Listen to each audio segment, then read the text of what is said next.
pegawai KPK yang quote-unquote menjual barang bukti gitu. DPR nggak pernah berhasil merevisi undang-undang KPK zaman itu. Kan keinginan nafsunya dulu sejak dulu itu.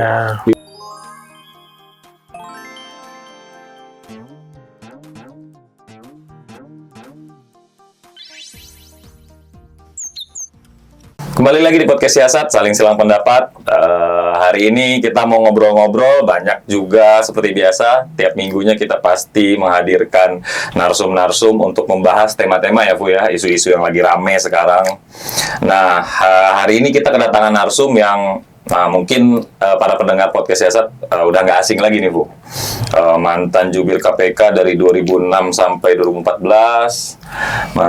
Anggota DPR masih aktif nggak sih, Bu, sekarang? Lagi proses pengunduran Lagi proses pengunduran diri, oke. Wartawan senior juga. Banyak lah beli. Staf sus ya? Ya, staf sus presiden. Istana ini. Ini orang istana nih yang kita undang, orang istana nih.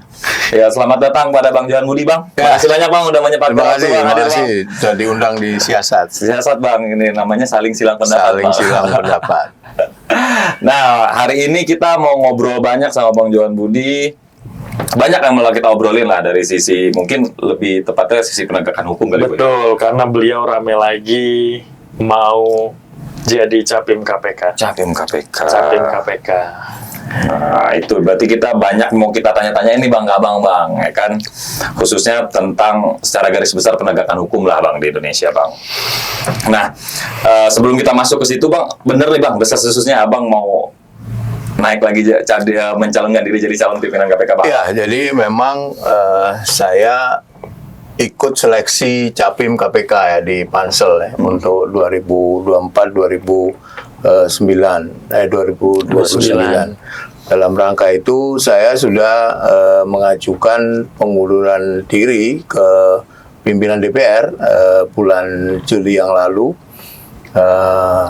Sampai hari ini proses pengunduran diri masih ada di pimpinan DPR ya. Tanggal 8 ini ada pengumuman lolos tidaknya di seleksi tes yang pertama. Sekarang belum peserta berapa, Bang? Belum. Kan baru diumumin tanggal 8. Kemarin kan ada 300-an tuh. Iya, yang daftar. 300. Nah, tanggal 8 ini diumumin, saya nggak tahu berapa yang lolos gitu. Baru kemudian ada tes lagi, psikotes, kemudian juga ada makalah dan wawancara. Oh, masih lama, Bang, ya? Prosesnya masih ini. Biasanya 3-4 tahap lah. Oh, apa? Motifnya apa, Bang? Ya gini, ini terkesan ini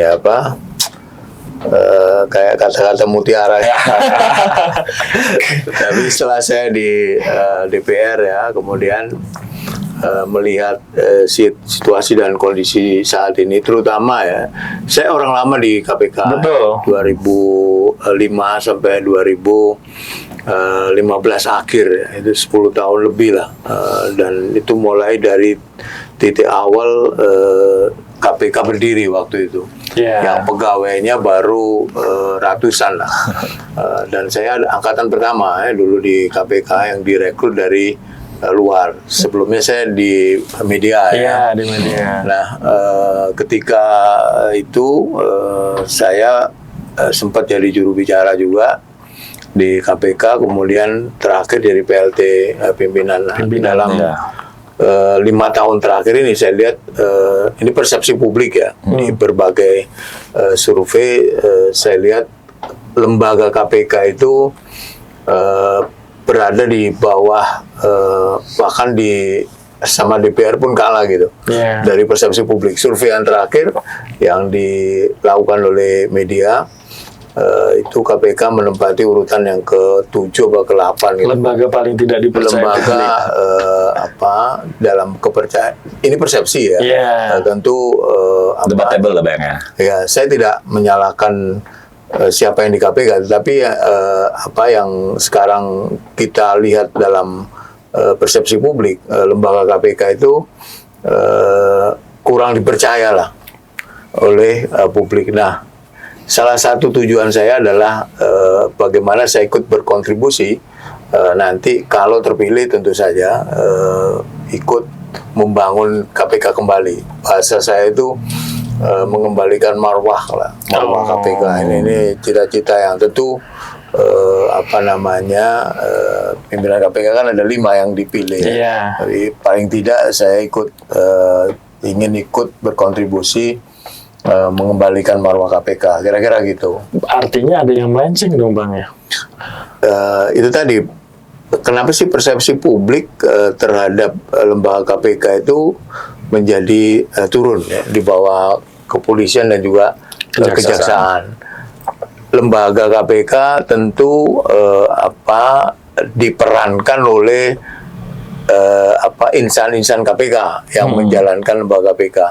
Tidak hanya pimpinan KPK menurut saya, tapi juga seluruh pegawai KPK punya kontribusi ya terkait dengan persepsi publik yang turun ya, dukungan kepada KPK. Kalau kita perhatikan ada banyak kejadian sebenarnya. Kalau lu masih ingat ada pegawai KPK yang quote-unquote menjual barang bukti gitu. Kemudian yang belakangan ini penjaga rutan. Kepala rutannya juga kena Bang. Itu kan membuat publik, apalagi sebelumnya ada pimpinan KPK yang menjadi tersangka juga. Di kepolisian. Jadi rentetan peristiwa ini yang kemudian membuat persepsi publik kepada KPK itu menjadi turun gitu. Di sisi yang lain ini kemudian kita bicara institusi yang lain ya, misalnya kejaksaan ya yang menangani banyak kasus besar ya, yang kemudian menyedot perhatian publik juga. Jadi persepsi publik terhadap lembaga KPK itu banyak faktor menurut saya. Salah satu yang tadi saya sebutkan itu. Dan Abang ingin mengembalikan persepsi publik tadi. Bukan mengembalikan persepsi publik, mengembalikan lembaga ini punya marwah lah, punya marwah kembali dipercaya oleh masyarakat. Tentu ini perlu jalan yang terjalin menurut saya. Nah Bang, kalau kita coba lihat Bang, capim-capim KPK ini Bang, kan ini yang sudah mendaftar lah ya Bang ya, itu kan dari berbagai elemen nih Bang.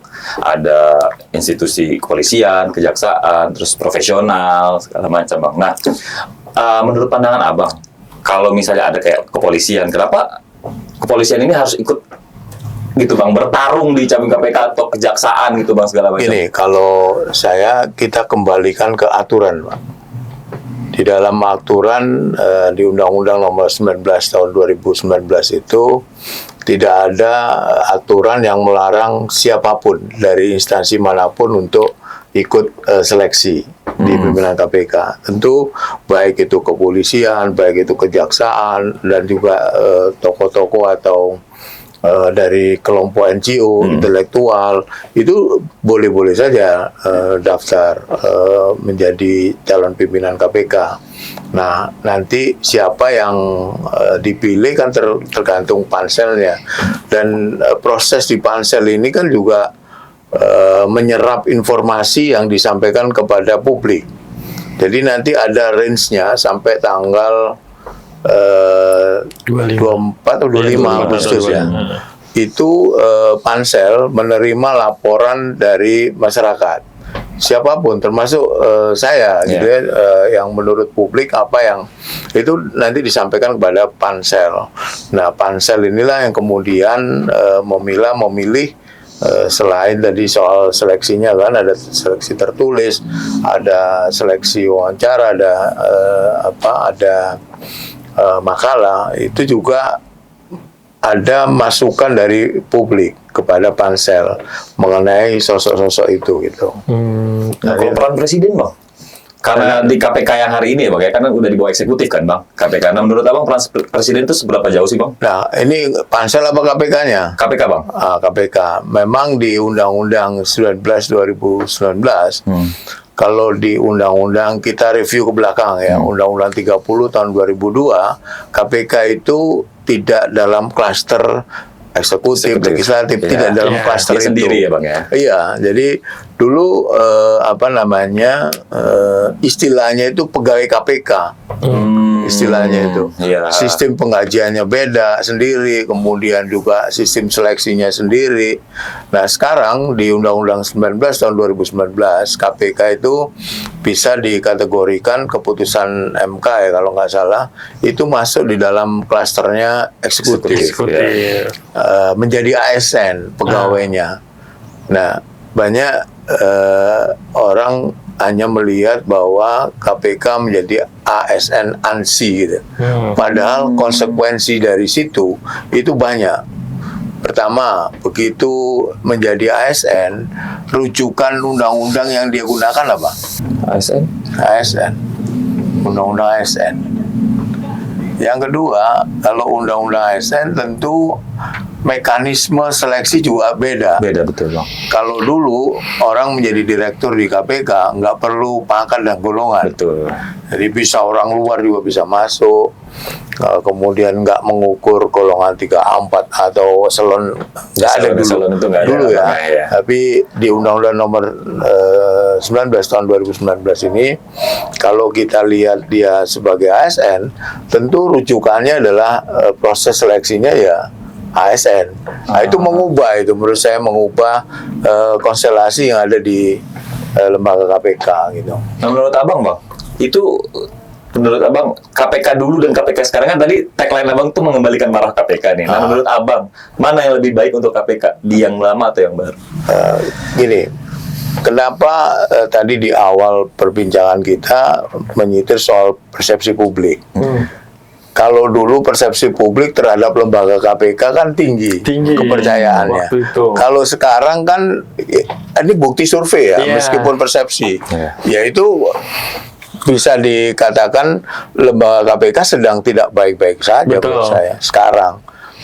Kenapa saya bilang begitu? Banyak kejadian yang tadi saya ceritakan itu. Kemudian baik kejadian inilah yang kemudian membuat publik itu kurang percaya kepada lembaga KPK gitu. Atau jangan-jangan itu Bang, meng-ASN-kan pegawai KPK yang membuat ruang geraknya. Saya kira enggak ya. Enggak hanya soal itu, tapi lebih banyak menurut saya adalah bagaimana perilaku dari insan-insan yang ada di KPK. Ini kan persepsi kan tadi. Iya. Kita kaitkan sama persepsi. Kalau apakah KPK melakukan penindakan? KPK melakukan penindakan juga. Apakah ada menteri yang ditangkap? Ada menteri yang ditangkap. Apakah KPK melakukan pencegahan? KPK melakukan pencegahan juga.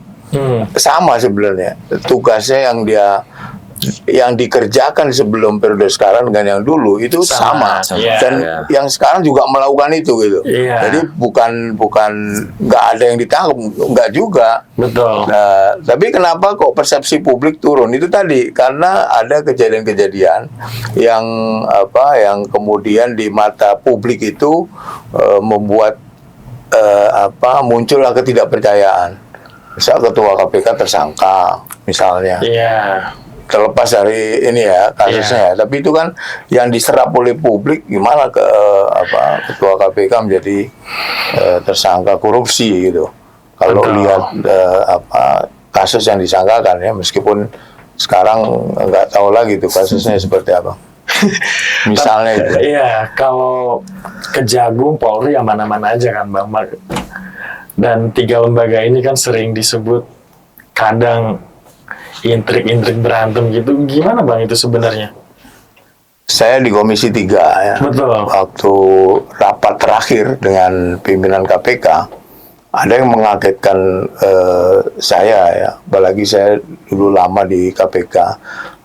Ada pimpinan KPK yang menyampaikan bahwa kami tidak tahu lagi bagaimana lembaga ini berkoordinasi dengan institusi yang lain gitu. Seolah-olah sudah nggak baik hubungannya gitu. Iya. Baca kan kalau yang kemudian oleh kejaksaan dijawab kita baik-baik aja gitu kan. Ini kan ada persoalan, ada kan ada sedang tidak baik-baik saja hubungan KPK dengan kepolisian, KPK dengan kejaksaan. Ini dengan, bukan saya ngomong, tapi ini pimpinan yang orang dalam. Saya kan di luar KPK, tapi begitu saya di rapat kerja dengan KPK, dengan pimpinan KPK, muncul itu keluhan itu. Saya kaget juga itu belum lagi pimpinan KPK juga menyampaikan betapa sulitnya koordinasi dengan institusi yang lain itu. Oh, benar berarti Bang, ketiga lembaga itu saling-saling gitu Bang. Bukan ini kan pengakuan dari KPK. Nah, tapi kan dibantah oleh, besoknya saya baca ada pernyataan dari Kejaksaan Agung bahwa kita baik-baik aja hubungannya gitu, koordinasi. Tahu nggak fungsi KPK itu apa? Terhadap polisi dan kejaksaan. Dia harusnya koordinasi kan sama. Dia supervisi, Bos. Iya. Dia koordinasi. Koordinatornya dia. Menurut undang-undang itu. Menurut undang-undang dengan kenyataan kan bisa beda. Makanya ada yang bilang juga rebutan kasus Kejagung yang gede-gede, yang kecil-kecil KPK, begitu kan media. 1 triliun masuknya Kejagung. Nah, itu gitu, jadi baik kan sama Kejagung. Jadi tugas koordinasi itu yang menurut pimpinan KPK yang rapat kemarin itu beberapa waktu yang lalu itu tidak berjalan dengan baik gitu. Pasti ada something wrong kan. Ada sesuatu yang quote unquote pakai tanda petik ya, ada yang salah ini. Entah salahnya itu di KPK atau entah salahnya di polisi atau di jaksa. Kita nggak tahu. Tapi muncul pengakuan bahwa koordinasi dengan pihak lain itu, dengan kepolisian, kejaksaan itu ada problem gitu. Kurang baik lah ya Bang. Kurang baik. Nah, ini perlu diperbaiki gitu. Makanya benar kan publik mengira tiga lembaga itu ada saling gitu. Sedang tidak baikbaik saja lah bahasa gitu, Bahasanya Bang. itu tidak sedang baik-baik saja hubungannya. Kalau kita kembali ke kan persepsi tadi, sekarang persepsi publik kepada polisi, kepada jaksa itu Baik kan itu. lebih tinggi, lebih tinggi. Bukan berarti mereka 100% baik, 100% buruk, bukan begitu. Tapi ini kan persepsi. Betul. Persepsi itu diukur dari mana? Persepsi diukur dari pandangan publik. Pandangan publik dari mana? Ya dari apa yang dia baca. Orang mana tahu, misalnya orang di jauh dari Jakarta ya, kan tidak tahu, yang mereka tahu kejadiannya dari mana?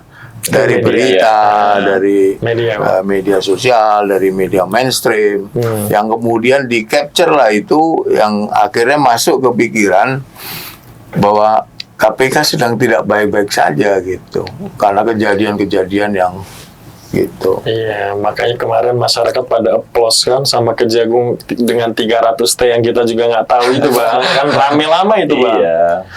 Lumayan kan dapat poin itu Kejagung dari situ. Karena biasanya Bang, yang heroik itu Bang yang ngeluarin KPK biasanya Bang, yang heroik itu. Dulu KPK dapat poin itu Bang, superhero kan. Superhero.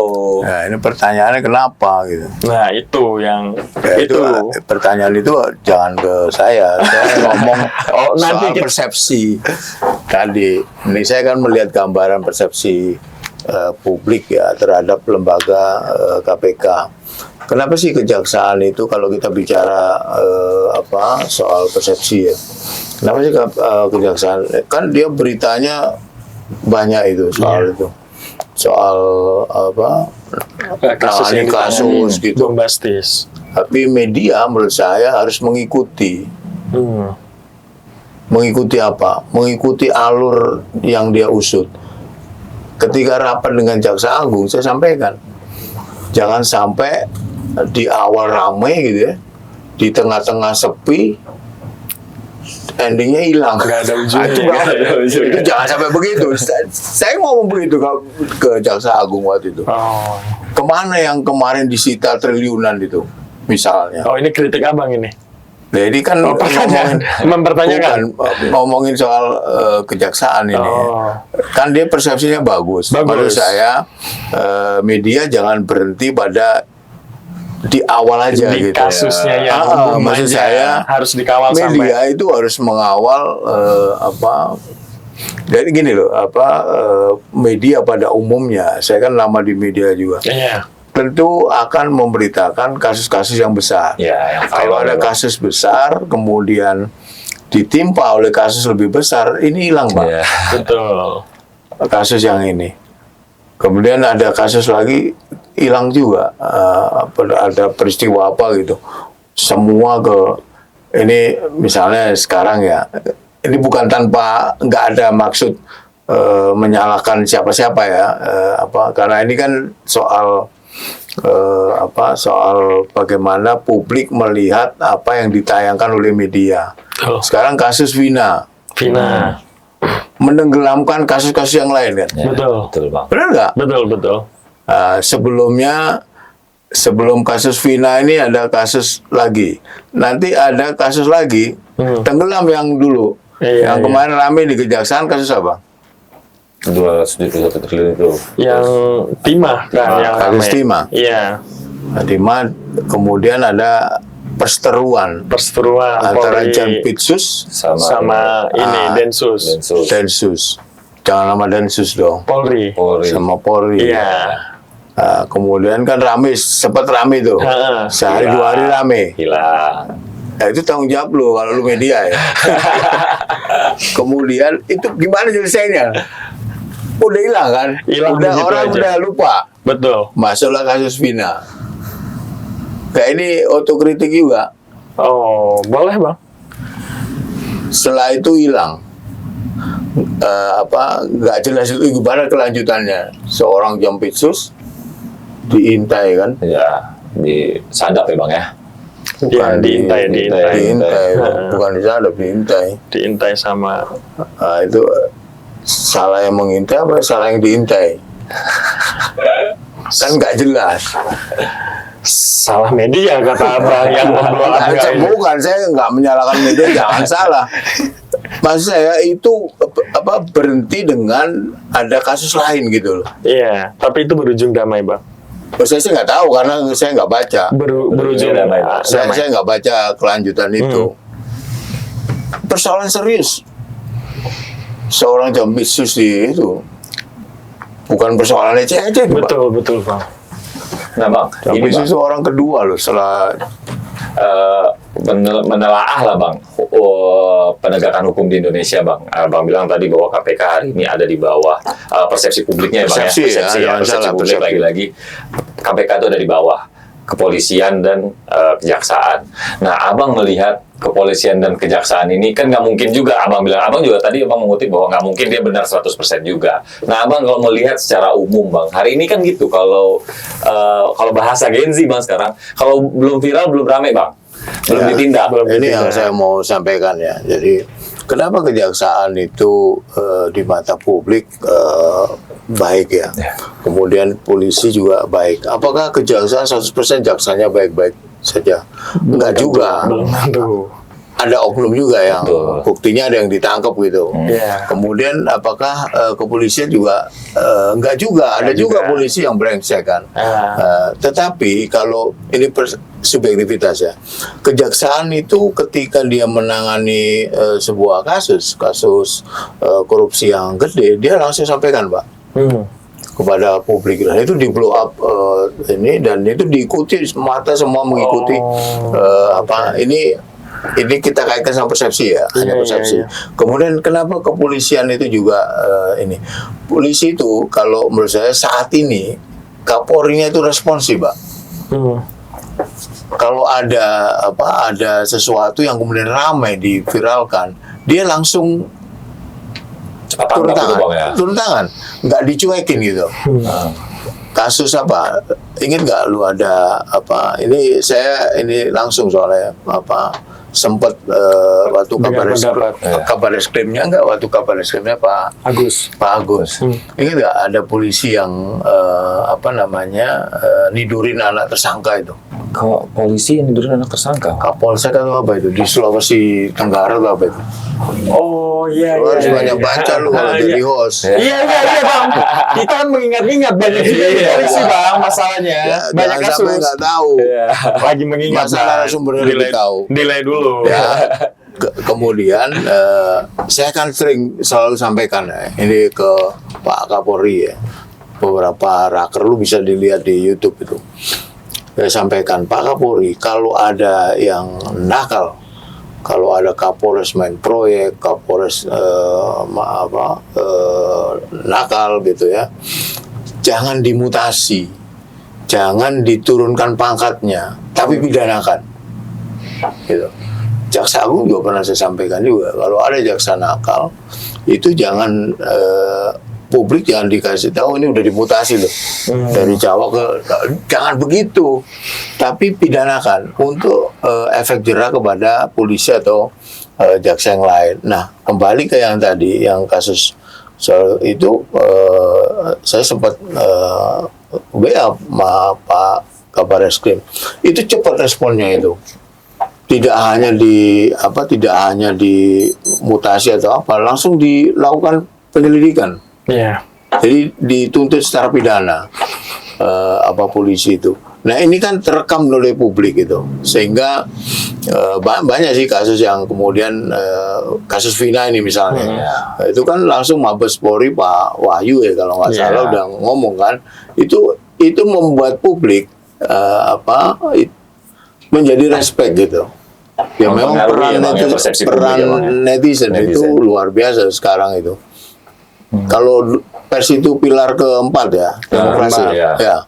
Netizen itu pilar kelima. Ada tambahan berarti sekarang ya. Sekarang menurut saya globalisasi ini Bang. Netizen yang terhormat ini SJW Bang, saya Bang, Social Justice Warrior. Itu adalah pilar kelima penegakan hukum, demokrasi di negara di satu negara, dia bisa mempengaruhi arah penegakan hukum. Iya benar. Ya, secara langsung itu. Iya, yang baru-baru kemarin itu yang mahasiswi di Riau yang nabrak langsung cepat gitu. Langsung itu dapat loh ini ini orang tuanya siapa itu langsung diselidiki Pak itu. Luar biasa itu. Intel kita itu netizen sekarang. Jadi di dunia komunikasi yang semakin canggih, adanya media sosial itu menjadi pilar kelima tadi, ikut secara langsung watchdog ya, mengawasi. Dulu kan media mainstream, dianggap pilar keempat. Sekarang ya bukan sekarang ya, 3-4 tahun 5 tahun belakangan ke belakang ini, kadang-kadang media mainstream itu membuat berita dari media sosial, dari kutipan Twitter biasanya kan kebalik gitu. Iya. Harusnya kan orang media mainstream dulu. Benar salahnya itu kita ngeceknya di media mainstream. Bukan di media sosial. Tapi sekarang kadang-kadang apa yang ada di media sosial itu menjadi berita di media mainstream. Iya, betul. Itu sebuah keniscayaan menurut saya, bukan soal salah benar ya.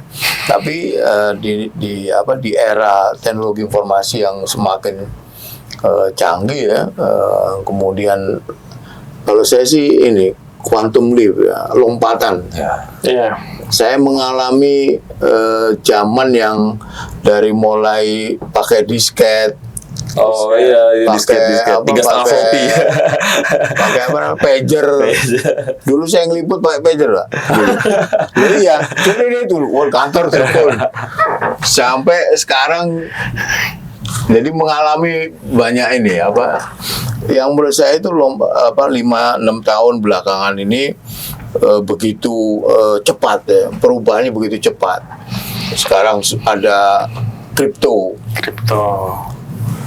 Kemudian sekarang ada banyak hal yang dulu tidak pernah kita Zoom, kita bisa rapat lewat Zoom dan lain sebagainya. Itu mempengaruhi, kalau di hukum itu sosiologi, mempengaruhi proses penegakan hukum, behavior masyarakat itu. Oh gitu Bang, berarti kan tadi Bang bilang bahwa kepolisian setiap ramai disorot media gitu Bang, kejaksaan pun begitu. Memang KPK nggak digituin Bang sekarang, padahal kan dulu KPK Bang yang justru. Bukan,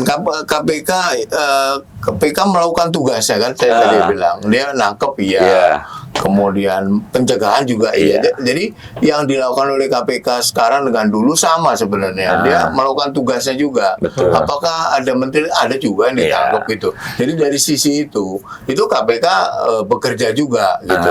Tapi ada tapinya tadi. Peristiwa-peristiwa yang dilakukan oleh personil KPK itu yang bikin publik akhirnya jadi antipati gitu, Bang.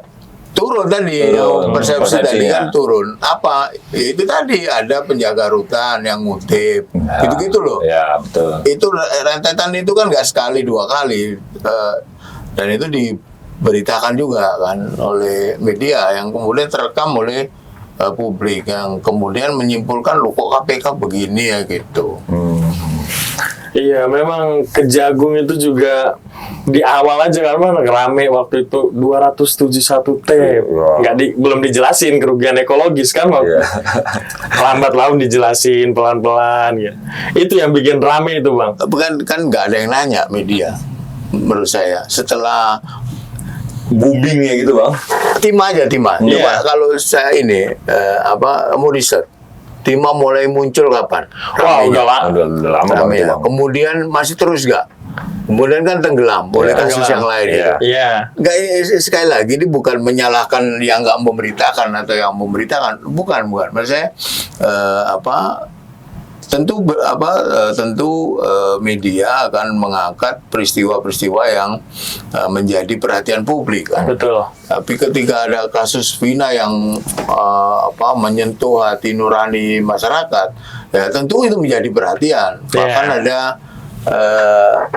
media TV yang menyiarkan secara langsung, misalnya di itu kan berarti perhatian begitu besar ya. Itu ikut mempengaruhi itu tadi peristiwa-peristiwa yang lain kan sementara ketutup.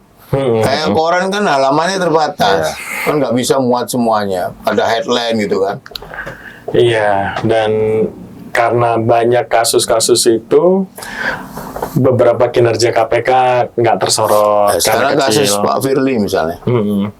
Di awal-awal kan banyak gencar tuh media. Dikawal terus lah pokoknya. Hilang. Nggak dikawal terus. Kalau dikawal terus sampai sekarang. Iya, maksudnya bahasanya salah. Awal-awal deh Bang. Awal-awalnya dikawal terus Bang. Itu dikawal terus tuh. Awalnya itu kan rame. Itu nggak ada satupun yang berita.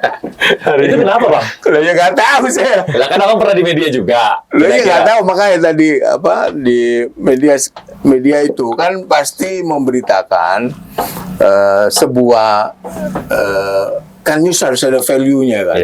Nah, value itu kan depend on menjadi perhatian masyarakat tidak gitu. Nah, sekarang saking banyaknya perhatian publik. Bukan, saking banyaknya berita yang menarik gitu, kan harus dipilih. Iya, yang paling menarik kan. Yang paling menarik akhirnya apa ya, Vina. Tapi kan menarik juga Bang, Firly itu sampai SEL-nya juga kan menyangkut dengan SEL kan Pak Firly kemarin. Iya, kenapa nggak di itu? Karena ada kasus yang lebih besar menurut saya, yang menjadi perhatian publik.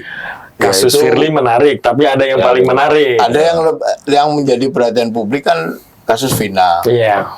Sebelumnya ada kasus di Padang. Kemudian ini baru ada mahasiswi tadi yang kamu cerita nabrak itu ibu. Tapi ini nggak lama, bisa ada berita lain nih kayak yang menjadi perhatian publik. Kita nggak tahu ke depannya. Iya. Ini Bang, ada nggak Bang yang Abang ini kan jurnalis, Komisi 3, pernah di KPK, pernah di Istana, Malang Melintang lah Bang. Ada nggak yang nggak kita tahu dari KPK Bang? Maksudnya? Di dalam KPK yang kita nggak tahu. Ya tentu gini, saya tidak bisa bicara KPK yang sekarang. KPK zaman Abang boleh. Karena KPK yang sekarang itu acuan undang-undangnya sudah beda. Iya. Ya, kalau dulu kan 30 2002, sekarang 19 2019. Kemudian ini pegawai KPK menjadi ASN. Kemudian di KPK tentu ada ranah ASN, SOP-nya pasti berubah. Saya nggak tahu juga SOP-nya seperti apa, tapi pasti berubah. nggak seperti dulu. Zaman saya awal-awal itu gajinya juga beda dengan dulu. Dulu itu pertama kali masuk, saya itu gaji bulan ini dengan bulan depan bisa beda, Pak. Oh gitu, Bang. Bisa tak lu ya, bisa berkurang, bisa. Jadi kita belum tahu nih pas ngelihat di ATM naik apa turun nih. Jadi lu benar. Itu based on apa? Kinerja, Bang? Enggak, dulu kan belum ada aturannya. Oh, belum ada aturan bakunya gitu, Bang. Bakunya 2004 ya, 2004. Semacam relawan, Bang. Tapi ini ya, saya nggak ngomongin saya, tapi ngomongin orang-orang yang dulu di KPK ya. Ada direktur sebuah BUMN. Lu tahu gajinya berapa? Pasti gede. Ratusan lah ya. Pasti gede lah. Gede. Gede aja. Gede aja. Dia mau keluar masuk KPK, Pak. Ah. Dengan gaji 30 juta waktu itu. Jadi deputy. Ada British Petroleum, BP. Keluar masuk KPK. Oh, itu anjlok banget, Pak. Gajinya anjlok banget. Dia mau tuh gitu. Berarti ada value, Bang, di situ, Bang, di KPK-nya. Artinya apa? Tidak semua orang itu dalam hidup ini mencari pekerjaan itu ansih soal gaji, soal kemakmuran dari sisi uang. Tapi ada juga orang-orang yang ingin mengabdi gitu. Ini buktinya ini. Yang tadi saya sebut itu banyak sekali waktu awal-awal ya. Yang aku bilang gaji, tapi kita nggak pernah mengeluh. Kita kerja dulu kalau kita tugas luar, tugas ke daerah itu nggak boleh dijemput, nggak boleh, pokoknya nggak tahu. Nggak ada. Saya pernah ke Madura, ke Sumeneb, jaraknya jauh. Itu panitianya bingung. Ini Pak Johan jadi datang apa enggak? Padahal gue udah nginep di situ sama mereka. Lu serius, Bos? Ini true story. Nilai-nilai yang dulu ya, di awal-awal itu gila di KPK, bener-bener gila. Kalau lu ngeliput di awal-awal bisa tahu tuh. Jadi nggak boleh dibiayain kalau diundang. Jadi harus ini penyidik kita dulu kalau meriksa itu bawa minum sendiri, Bos. Sampai segitunya, Bang. Loh, iya kamu kayak inilah kayak di awal-awal ya, awal-awal ya. Karena ada cerita itu yang penyidik kalau misalnya lagi meriksa gitu di tempat lain, dia bawa ini kalau pas makan ya keluar dia makan sendiri di warung. KPK dulu emang top sih. Wah, gila. Bukan sekarang nggak top ya. Iya, kan kalau lu Bukan, bilang saya cerita sebenarnya, Pak. Iya. Kalau lu tugas luar, saya dulu pernah tugas ke Cina ya. Lu tahu berapa uang sakunya? Bro, $10, Bos. 10 $10. Zaman itu. 40.000. Dulu 10.000. 100.000 deh, Bang. 100.000, bayangin. Saya pernah ke Cina. Ini true story, Mas. Nginep di hotel kan. Nah, hotelnya itu ternyata nggak sama breakfast. Breakfastnya bayar sendiri. Kita nggak tahu. Iya. Tapi at cost kan, dulu kan at cost. Iya. Semua ditanggung oleh KPK. Hotel itu ditanggung. Tapi harus ada ini, kwitansinya. Invoice. Reimburse berarti, Bang. Loh, bukan reimburse, kita dibawain duit untuk biaya operasional. at cost. Uang sakunya yang nggak at cost itu, yang $10 itu. Lu bayangin ke luar negeri, $10. Jadi waktu itu pernah saya kunjungan ke, lupa saya negaranya, ke Cina kalau nggak salah. Bareng sama orang Kumham, bareng sama orang MA. Hari begitu ini sore itu selesai acara kan mereka nyari oleh-oleh lah. Abang kira apa, Bang? Ntar dulu, nah, kan kita ngikut juga. Yang lain itu sini ngambil bayar, kita diem nunjuk doang. Oh, yang lain itu yang orang Menkumham tadi. $10, Bos. Kalau mereka kan memang uang sakunya gede. Terus jadi sarapannya di mana tadi, Bang? Enggak, jadi kemudian kan sarapan ternyata dicas terakhir kan, ada tambahan Oh. yang nggak bisa karena ya kita ini lompok bos pernah. ini bener-bener cerita True story lah, Pak, ya? zaman dulu Iya. yang orang itu ya mungkin kalau sekarang nggak ada yang percaya, tapi itu memang terjadi tuh. Iya. Penyidik yang ditabrak.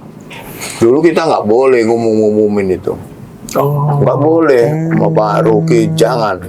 Nanti kita dibilang takut sama itu. Oh, mobil gue digembosin berapa kali bos, ditabrak 4 kali. Dulu iya, ini nggak pernah Teror cerita, gitu, di sini aja cerita. Oh, eksklusif Bagus lu Bali. Eksklusif. Eksklusif. Nah, boleh bang itu. Boleh bang ya, eksklusif lagi ada nggak bang buat potongan-potongan TikTok ya kan?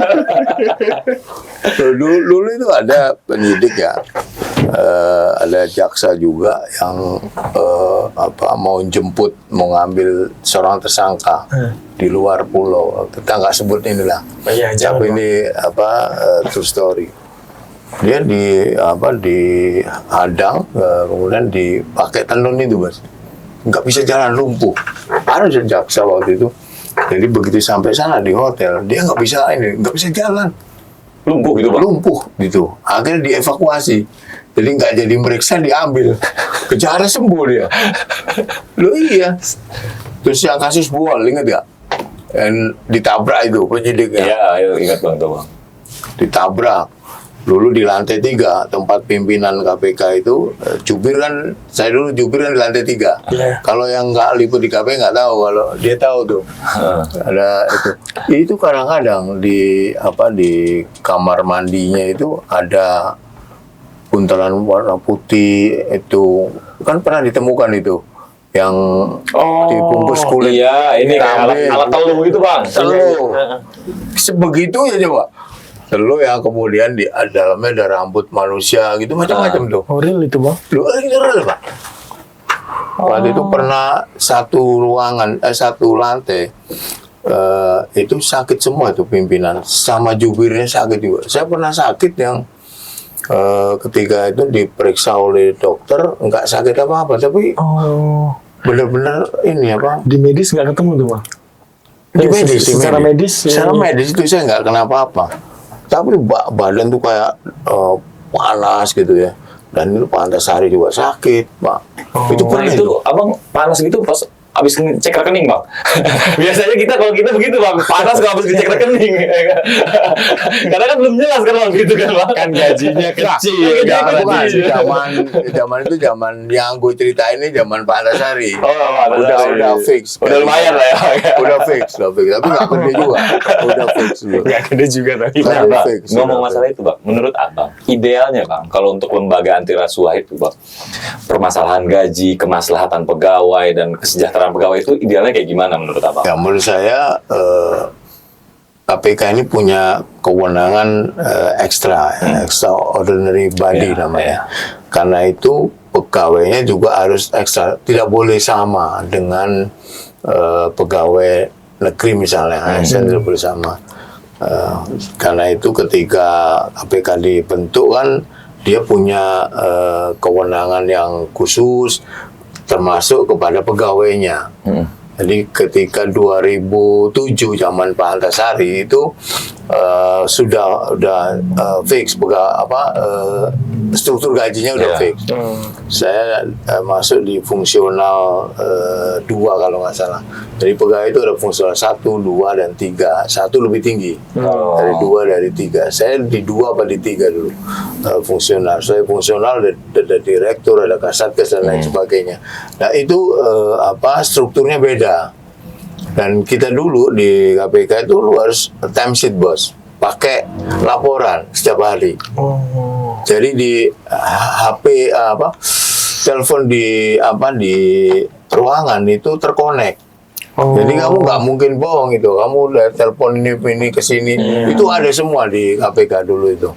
Ada time sheet yang kita perlu lapor hari ini kita ngapain aja. Itu benar-benar dijalankan waktu itu di awal-awal KPK itu dan ketat sekali seingat saya itu. 2006 ada penyidik yang ditangkap KPK sendiri loh. Ingat gak? KPK mau menangkap Penyidik KPK sendiri. Ingat nggak? 2006 ya, itu masih SMA aku. SMA 2006 itu. Tapi SMA kan lu baca berita gitu. Masa SMA nggak baca? Saya baru kenal KPK 2009 waktu kita bikin tenda di sana. Betul. Buaya. Itu. Banyak peristiwa. Banyak peristiwa ya. Ya, yang kemudian dulu publik itu saya sampai ini, saya sampai waktu yang lu bikin tenda itu ya, kemudian berakhir pada iuran kan? Iya. Apa nama saweran? Saweran apa ngecrek Bang itu dulu, ngecrek. Saweran dulu ini KPK. kan. Nah, ketika ribut-ribut tuh saya naik taksi ke saya merinding kayak ceritanya. Naik taksi ke gedung KPK zaman dulu itu. Kemudian turunlah, masuk taksinya, turun. Dia kenal saya, oh Pak Johan yang. Terus saya mau bayar. Pak Johan nggak usah bayar. Ini sumbangsi saya kepada KPK, coba. Tahu apa? Merinding. Sampai segitu saya, Bang ya. serius. Tapi tetap gue bayar, lu jangan bilang gua bayar. Kasihan kan. Karena udah 2009 itu Bang ya. Udah 2009 atau tahun berapa itu? Iya itu tuh apa bilang itu? Oh, 2009 ya. Udah itu yang cicak persis buaya. Saya cicak buaya itu betul. Yang ada saweran itu loh. Saweran, iya, Bang. Peristiwa itu. Itu kan ini ramai sekali banget, dulu. Bang, itu ya. Ramai sekali. Itu karena tahu abang sumber taksinya. Ya Sering muncul lah Bang di itu. pasti tahu lah kalau dulu ya. Iya. Bukan lah gua tiap hari muncul itu. Ya kan tiap hari. Nah, tapi kata-katanya itu loh yang bikin bikin. saya cerita aja merinding. Inilah Kontribusi dia lah, Bang. saya ke KPK. Saya nggak bisa nyumbang apa-apa Pak ini. Waduh saya jangan Pak, Bapak kan saya gaji saya gede juga dibanding Bapak kan jauh lebih besar saya bilang. Tapi saya kasih juga. Tapi coba bayangin ada tukang koran yang lu pasti tahu lah kalau yang tukang koran datang itu nyerahin duit 2.000 bos. Koin itu. Dulu kan ada saluran koin itu untuk membantu betapa besar dukungan publik pada KPK. DPR nggak pernah berhasil merevisi undang-undang KPK zaman itu. Kan keinginan nafsunya dulu sejak dulu itu direvisi kan nggak pernah berhasil. Selalu publik itu ditentang publik. wah udah inilah mahasiswa terutama itu. Wah, harus abang ini KPK. Jangan begitu. Kondisinya bukan kondisinya udah beda. Tapi ini bisa ngerokok Pak. Bisa Bang, ngerokok Bang. Bang, tapi judi nggak sih Bang? Maksudku begini, abang mengundurkan diri dari DPR, dari partai politik, terus nyalon yang belum tahu bakal dipilih apa enggak. Kalau bagi abang judi nggak itu? Bukan judi bos. Ini soal prinsip. Orang boleh boleh menganggap bahwa ini basa-basi atau enggak. Tapi saya punya prinsip ketika saya sudah ini kan ada coy kan. Kalau saya masih di DPR, yang milih kan DPR. Karena itu saya apakah ada yang nanya Mas JB udah jaminan jadi ya kok mundur? Nggak ada jaminan. Ya, makanya. Apalagi sama politisi bos. Nggak boleh ya Bang. Makanya abang udah mundur dari semuanya, maju capek kalau misal. Itu konsekuensi buat saya. Saya mundur itu biasa di dalam kehidupan saya. Loh serius saya enggak. Ketika saya ke Pak Jokowi saya bukan ngelamar loh. Saya dipanggil Pak Jokowi. Dan saya mengajukan syarat waktu itu. Kalau Pak Jokowi masih ingat ya. Apa tuh Bang? Saya mau kalau 1, 2, 3 gitu. Saya kan dipanggil waktu itu. Jadi gini, saya di KPK itu mundur loh. Bukan dipecat, bukan. Saya kasusnya deputi waktu itu. Betul. Saya running pimpinan nggak jadi. Sebenarnya saya posisinya masih deputi. Status saya itu deputi. Iya. Tapi begitu saya seleksi nggak diterima, udah selesai lah saya. Saya mengundurkan diri Januari 2016. Saya masih ingat tuh tanggal 3 atau 4 itu. Tanggal 7 Pak Jokowi melalui stafnya saya ditelepon, disuruh ke istana. Kita ke istana Pak. kemudian ditawarin itu, mau nggak membantu saya, bahasanya gitu Pak. Bantu saya, ya tugasnya apa Pak? Tugasnya ya nanti menjelaskan apa ya jubir lah. Jubir ya. Tapi kan nggak ada di nomenklatur jubir, nggak ada staf khusus ada dari juga. staf khusus bidang komunikasi. Iya Pak, saya dulu mau itu begini loh, bukan ini ya, bukan karena nggak ada kerjaan, bukan begitu Bos. Serius. Begitu aku resign dari KPK waktu itu, ada pimpinan media besar yang nemuin saya, suruh gantiin dia sebagai pemret. Media cetak Pak atau TV? Oh TV. Ini atas permintaan owner. Dia bilang itu pakai juga. Saya, loh, kenapa? Pokoknya ini. Oh, banyak yang lamar, Bang. Loh, yang kedua ada juga media baru TV waktu itu. Pokoknya istirahat udah masukan, terserah. Ini mau jadi berita apa? Gitu. Begitu besoknya dipanggil Pak Jokowi. Ya kita ke Pak Jokowi. Saya masih ingat tuh. Rumahku kan di Pamulang ya. Anak saya yang kecil nanya, ayah mau kerja apa? Mundur dari KPK kan nggak ada penghasilan. Iya. Ya kan, anak saya yang kecil. Mau kemana?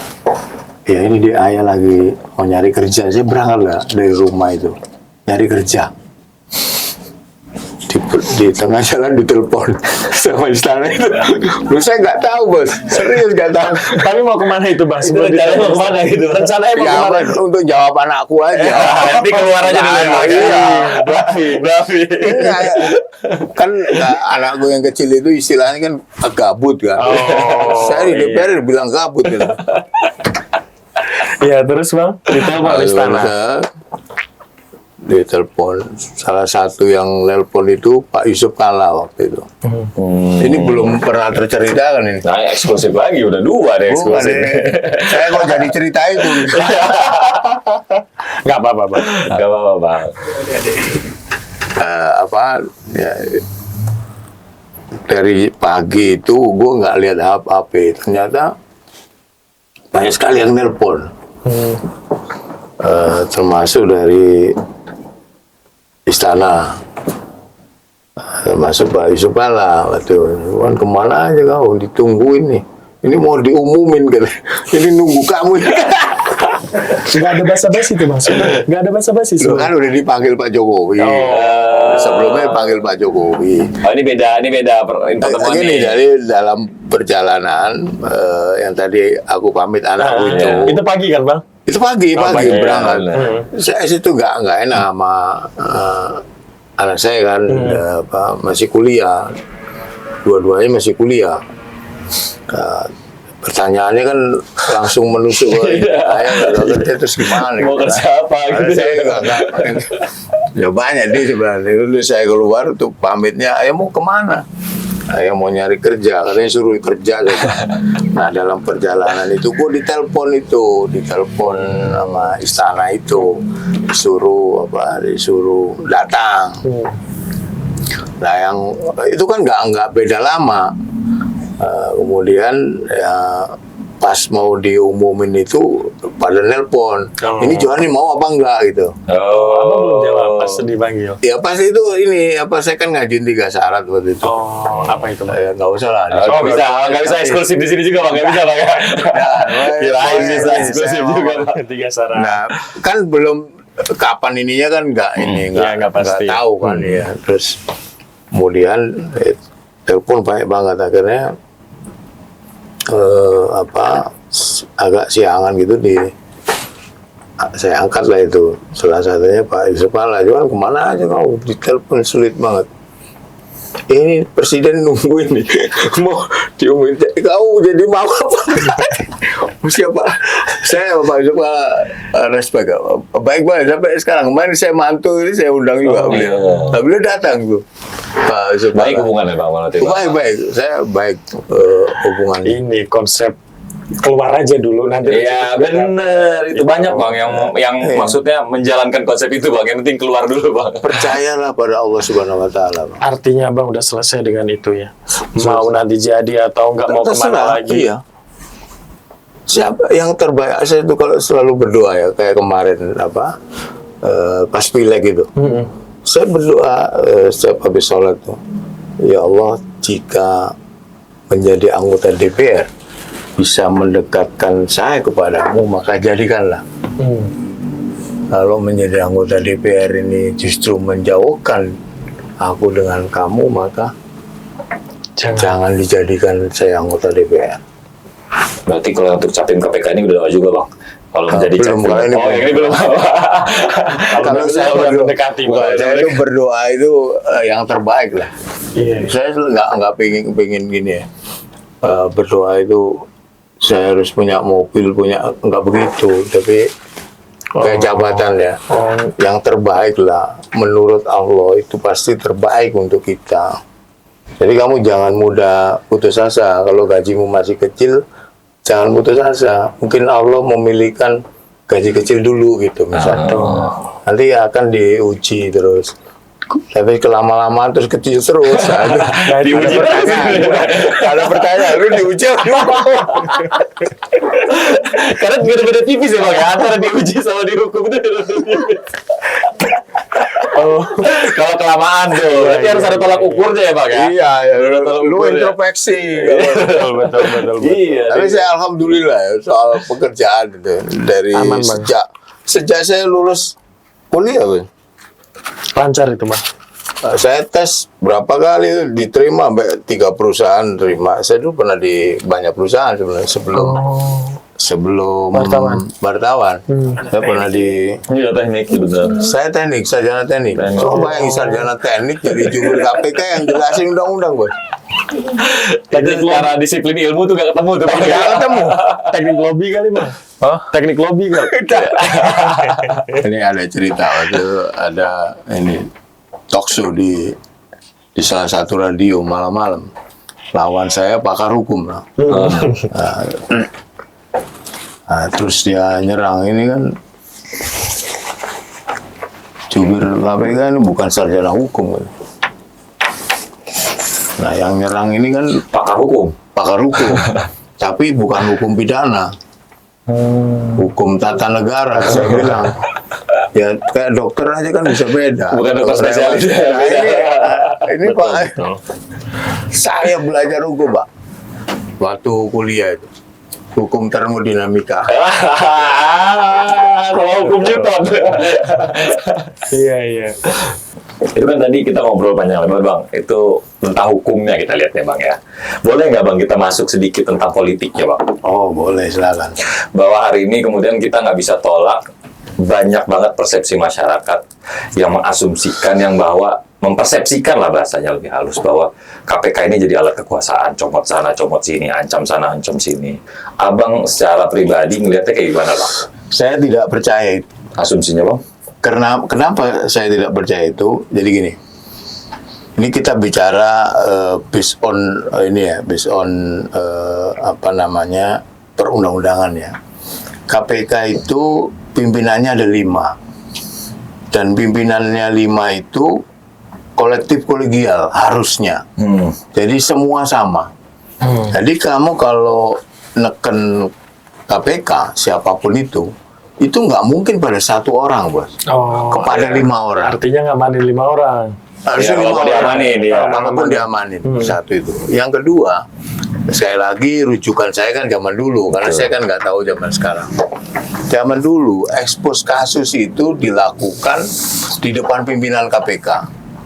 Ada jaksanya, ada penyidiknya, ada penyelidiknya, direktur penyelidikan, direktur penyidikan, direktur penuntutan. Ikut rapat di situ. Ini kuat apa enggak naik itu? Nah, kalau misalnya kamu ini ya, kalau mempengaruhi 5 pimpinan, ini nggak dipengaruhi, nggak bisa juga. Iya. Nggak quorum nanti kan? Nggak bisa, itu debat tuh. Dan nggak bisa pimpinan itu, nggak bisa, harus dengerin dulu fakta, karena yang nyidik kan penyidik KPK kan, jaksa KPK yang nuntut waktu itu terjadi debat yang cukup panjang. Jadi nggak mungkin secara lembaga ya KPK itu menjadi alat politik. Nggak mungkin itu Bang. Sekarang saya tanya ke kamu dulu, biar definisinya jelas dulu. Apa definisi politik dan apa definisi hukum? Lagi dikuliahin nih kita nih. Semua itu politik, Pak. Semuanya. Kalau kita mengacu pada keilmuan ya. Iya. Saya bukan sarjana politik, tapi kalau kalau dikaitkan misalnya DPR bahas undang-undang atau milih pimpinan KPK misalnya atau milih siapapun. Pertanyaan wartawan nanti ini undang-undang ini nuansa politiknya kental sekali, Bang. Loh, DPR lembaga politik, Pak. Ya pasti politik. Harus bernuansa politik. Malah aneh kalau nggak bernuansa politik ya, Bang. Presiden itu politik nggak? Iya. Ya. Politik presiden itu dipilih melalui Iya. pemilu. Kok politis sih? Ya harus politis. Begitu kira-kira Bang ya? Apa agak ini loh kok lah gimana KPK DPR itu lembaga politik kok. Pantas jadi jubir. Pantes ya. Saya gini, DPR itu ngomongin soal hukum, Mbak. Iya. Ngomongin hukum juga, bikin undang-undang. Iya. Undang-undang KPK yang bikin kan presiden sama DPR. Betul. Gitu loh. Jadi dalam kehidupan yang nyata sebenarnya tidak bisa dipisahkan menurut saya antara politik dan hukum itu. Berarti Berarti bahwa asumsi soal KPK menjadi alat kekuasaan. Enggak, secara lembaga nggak bisa. Nggak Itu bisa. tadi ini ya, aku jelasin ya detailnya. Tadi baru 2 ya, pimpinan KPK harus 5. Iya. Kalau lu merintah Dua, satu. misalnya kan maksud lu kan kasus ini diusut dong, gitu kan? ya, betul Iya. Bang. Lu kan harus nyuruh 5 pimpinan, Betul. nggak mungkin 1. Iya. 3 cukup kali Bang. Kan Oh, ya, bisa ya. 3 cukup kan. Nggak harus 5-5-nya. Ya, ini saya diralat, tapi ralatnya bener. Maksud lu kalau voting? Iya, Ya, kan Kalau forum voting ya. Oke, 3 ya. Dari 3 itu. Kemudian tadi yang saya ini soal expose gitu. Yang ketiga, zaman dulu ya, ini kan zaman dulu. Iya. Ketika seseorang menjadi tersangka, nggak bisa dibalikin, Pak. Nggak ada SP3 dulu. Lu kok kayak nggak tahu kok. Oh gitu. Iya, ini kan kita lagi zaman ya. Kos itu harus banyak baca, Bos. Kos itu harus banyak baca. Sebenarnya banyak, Bang. Undang-Undang 19 2019 itu menambahkan kewenangan KPK bisa SP3. Iya. Dulu KPK nggak bisa SP3, Pak. Sehingga ketika proses penyelidikan dia benar-benar harus matang. Kalau nggak bisa di ini, Tersangkakan nggak gitu, Bang. nggak bisa Lanjutkan. jalan ini, Iya. nggak ada jalannya Iya, kalau udah betul. tersangka itu nggak ada jalannya. Karena nggak bisa SP3. Nggak bisa SP3. Itu di undang-undang yang 2019 ya, 19 ini Bang, baru ada SP3. Betul. Nah, menurut Abang, bagus ada SP3 atau enggak secara kinerja KPK-nya, Bang? Menurut saya jangan kinerja. Menurut saya lebih bagus KPK itu tidak ada SP3. Kenapa? Ada filosofinya, Pak. Kenapa kok nggak ada SP3 dulu itu? Kenapa KPK dibentuk? Iya. Kalau polisi jaksa kan bisa SP3. Kalau KPK nggak boleh ada SP3 karena dia harus benar-benar firm melakukan penyelidikan itu. Jadi nggak bisa main-main gitu. Orang disidik oleh KPK, dia harus benar-benar dua alat bukti yang cukup tuh harus ada. Dulu kan saya selalu menjelaskan tuh, telah ditemukan dua alat bukti permulaan ya, yang cukup. Bang, ya. Sebenarnya modal gue jubir itu doang, Bang. Dua alat. Itu doang. Dua alat bukti. Diputer-puter itu. Cuma itu doang, Bang ya. Di video Iya, sini kan? itu, di video sini itu gitu, Bang ya. Nah, tagline Abang tadi apa sih? Mengembalikan marwah KPK. Marwah. Iya. Nah, Kalau abang kepilih bang, apa sih bang yang perubahan paling fundamental yang mau abang lakuin? Janganlah itu nanti aja pas Pas tes lanjutan saja, pas tes lanjutan berarti. Nah, itu lu mulai menyaksikan lo apa ide gua gitu. Oh. Sekarang jangan terlalu dini, buat. Betul. Kenapa? Karena saya baru tes. Iya, takut Baru dicontek jangan. sama calon Oh yang lain. iya, takut yang lain nyontek. Iya, Karena ini paling senior kan. Dan ini apa? Ada wah jagoan aja. Iya, Jangan. iya, enggak bang, Enggak. iya. Jangan itu. Jangan bang. Iya, jangan. Nanti ini bahaya. Kalau abang samain di sini. Kayak kita panselnya kan, Iya. kita bukan pansel. Betul. Nah, nanti di pansel lah kalau saya ditanya apa yang akan saya lakukan, baru saya jelasin Iya. di makalah itu. Udah hatam kan bang? Ini bukan soal, bahkan kemarin ditanya tuh saya pas keluar, bang sulit nggak bang pertanyaannya? Lu pertanyaan itu nggak ada sulit, nggak ada gampang, karena ya, pertanyaannya kan di tes tulis kemarin kan apa yang anda lakukan kira-kira gitu, Iya, betul. gitu. Itu kan bukan Psikotes itu gak ada salah benar ya bang? nggak ada salah benar gitu, nggak ada sulit, nggak ada gampang, Iya, betul. kan tergantung masing-masing. Iya. Semua bisa beda jawabannya. Kayak makan apa hari Dan ini? bukan gitu salah, aja, Bang. bukan salah benar. Betul. Hari ini makan apa? Nggak ada salah benar kan? Nggak ada salah benar, Nasi iya, uduk mau nasi ketoprak uduk kan? boleh. Iya. Tergantung isi ATM aja. Tapi- udah habis lu kan pertanyaan. Ini kita udah 2 jam tau bang ngobrol 2 jam. Masa sih? Udah Ya, 2 jam. oh, Berapa Berapa? 8:39. Berapa? Roy, udah berapa Roy? Sejam setengah kita ini podcast cuma 40 menit bang. Iya. Sebenarnya. Oh, iya. Cuman Iya. karena abang. Wah, nanti lu potong lah yang kira-kira ini kan. Ini aman, makanya kita bilang abang ini benar-benar jubir. Bener-bener Kita jadi lupa jubir. waktu. Gokil emang. Tapi Udah gitu, tapi luar biasa. layak lah ya. Layak. Bukan layak jadi jubir, Layak layak jadi- jadi capir. Aku nganggapnya layak jadi jubir lagi bang. Layak jadi capir. Terima kasih Bang Johan Budi atas kehadirannya. Saya juga terima kasih bisa Nanti ngobrol. kalau jadi bolehkah kita undang lagi? Kalau Kalau udah boleh, jadi. boleh. Itu biasanya lebih komprehensif tuh kalau Iya. udah jadi itu penjelasannya. Jadi kan masih cerita lama Masih cerita ceritanya. lama. Kalau udah Nah, jadi nanti bisa kalau cerita ini baru. kita cerita apa yang akan kita lakukan. Oh, enggak. riset dulu Tapi abang. kan- Jangan riset tapi, gitu.